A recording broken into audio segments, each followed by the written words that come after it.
I'm going to invite you to entertain a thought today. And the thought experiment I want you to entertain is that, in fact, we have been living in a kind of obscene advert for the destruction of our entire way of life, whose techniques have been refined over a century. Consider for a second that this was given a beautifully attractive and aspirational brand name to sell you the replacement of everything in life, including the value of human life. The brand name they chose for this civilizational project was called liberal democracy. It was a war system from the beginning, and its purpose was twofold in prosecuting war. One, it sponsored cultural warfare at home and abroad to replace all your traditions, all your meaning, your belief in reality, your belief in God, your relations with other human beings, with itself, not lol. At the same time, you may have noticed that there's always a war going on. This has been described as forever war. But the wars that have been going on for the last 100 years, increasingly, have seemed rather suspicious. They've been sold to us as the necessary price of spreading democracy and our values. I think we can turn once again to the eternal wisdom of the memes for a brief illustration of what these values might actually mean. Of course, our benevolent leaders never actually explain what our values are. They simply ruin your life if you ever ask that question. That is a valuable lesson, and it would be irresponsible, would it not, to go outside and demand, as I am going to do, positive discrimination for normal people. Before we get into the argument about reality, because we can consider the liberal democratic system as it is today as basically an argument propelled by a powerful lunatic who can ruin your life if you disagree, an argument against reality itself. The people who rule you don't believe in facts anymore. They believe in making up stories and making you believe them. And if you don't believe them, there's a terrible price to pay. How did all this happen? I once read a book. This is where this tragedy that we laughingly call my life begins. I counsel you to never read books, because again, consider the example before you. I once read a book, despite my best instincts, that taught me that war was actually a form of revolution. It's written by a man called Wyndham Lewis. He also wrote another book called The Art of Being Ruled. You might want to briefly consider that as well, because being ruled is an art, as is ruling.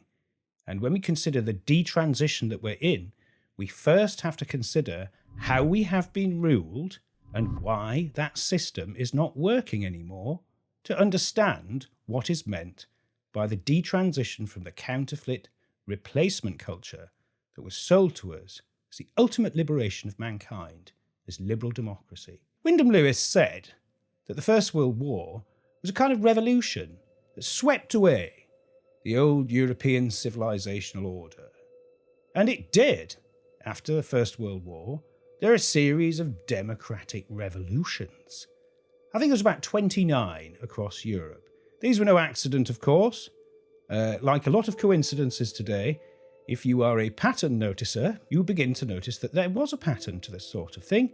They all had two chambers, they all had liberal constitutions, and they all replaced old, settled European ways of life, such as monarchies and empires, and the idea that you belonged to something other than a set of rules set by liberals. Now, that all had to go, of course. The First World War swept all that away. Now, you might be interested to learn that the first time in history that the war was sold to the American people as a defence of our democracy was in 1917, when Woodrow Wilson's government decided that America must enter the war. What followed was, of course, the destruction of the European civilizational order by that war. Why does this matter? The system that replaced it was not an accident. In the early 1920s, there was a group set up called the Council on Foreign Relations. This is basically the international management group of the new liberal democratic order. Of all the liberal democracies that turned up after the First World War, one is notorious for its absence from the history books. That would be the Weimar Republic of Germany.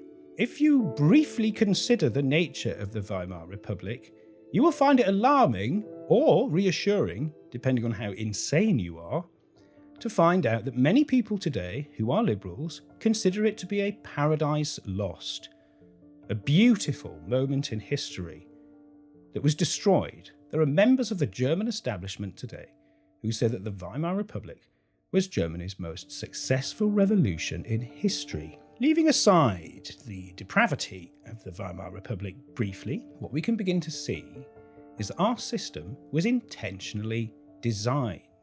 The two world wars that took place in the last century are shrouded in a mythology that basically inverts the real. Britain lost its empire in the Second World War, for example, and in the First World War was so heavily indebted that it cancelled its debt obligations in 1935 and has never paid them back, and the United States hasn't forgiven them.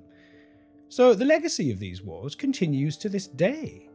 They created enormous debts. Shortly before America entered the First World War, the Federal Reserve was created. And that is a debt system which has been described by 90s liberals, such as Robert F. Kennedy, as a wealth extraction system to pump all the money out of the American working and middle class up to Wall Street and the elites. What a dreadful conspiracy theory that is. He must be clearly insane. Anyone who notices reality these days is insane. Hi everyone, this is John Henry Weston for LifeSite News. We hope you found this video insightful. For more content like this, be sure to check out the links in the description below. You can also follow us on social media to stay updated on the latest news concerning life, faith, family, and freedom. Thanks for watching, and may God bless you.